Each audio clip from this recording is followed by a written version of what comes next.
ఖమ్మం జిల్లా వైరా నియోజకవర్గం కేంద్రంలోని రిజర్వాయర్ పర్యాటక ప్రాంతాన్ని జిల్లా కలెక్టర్ అనుదీప్ పరిశీలించారు. ఈ సందర్భంగా రిజర్వాయర్ ఆనకట్ట సమీపంలోని పర్యాటక ప్రాంతం గుట్టలను, బోటింగ్ ప్రాంతాన్ని కలెక్టర్ పరిశీలించారు.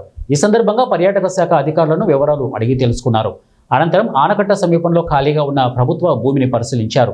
ఈ సందర్భంగా కలెక్టర్ మాట్లాడుతూ రిజర్వాయర్ ఆనకట్ట సమీపంలోని పర్యాటక ప్రాంతాన్ని టూరిజం శాఖ ఆధ్వర్యంలో అభివృద్ధి చేసేందుకు కృషి చేస్తామని తెలిపారు. అనంతరం మత్స్యశాఖ విత్తన కేంద్రాన్ని కలెక్టర్ అనుదీప్ ఆకస్మిక తనిఖీ చేశారు. మత్స్యశాఖ విత్తన కేంద్రంలో మౌలిక వస్తువులు కల్పించడంలో నిర్లక్ష్యం వహించిన మత్స్యశాఖ ఏడీ శివప్రసాద్పై కలెక్టర్ ఆగ్రహం వ్యక్తం చేశారు. మున్సిపల్ కార్మికులతో మత్స్యశాఖ విత్తన కేంద్రంలో పిచ్చి మొక్కలను, చెత్తను తొలగించాలని కోరారు.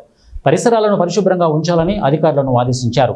కలెక్టర్ వెంట టూరిజం శాఖ అధికారి సుమన్ చక్రవర్తి, మత్స్యశాఖ ఏడీ శివప్రసాద్, తహసీల్దార్ శ్రీనివాసరావు, మున్సిపల్ కమిషనర్ వేణు, మండల అధికారులు పాల్గొన్నారు.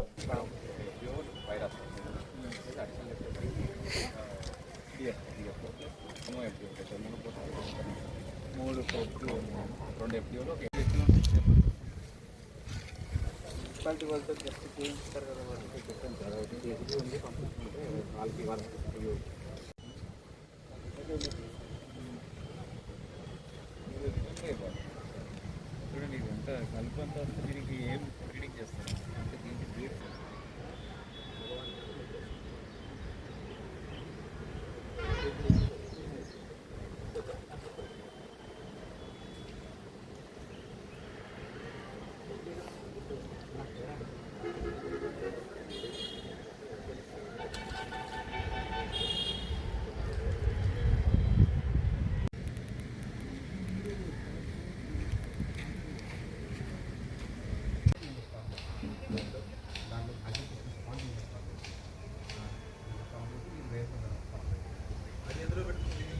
బతుకుతాయి కదా, బతుకుతాయి అండ్ ఆటో బ్రీడింగ్ సార్. 21 డేస్లో దే బ్రీడ్ సార్ అండ్ లార్వాని తినేస్తాయి.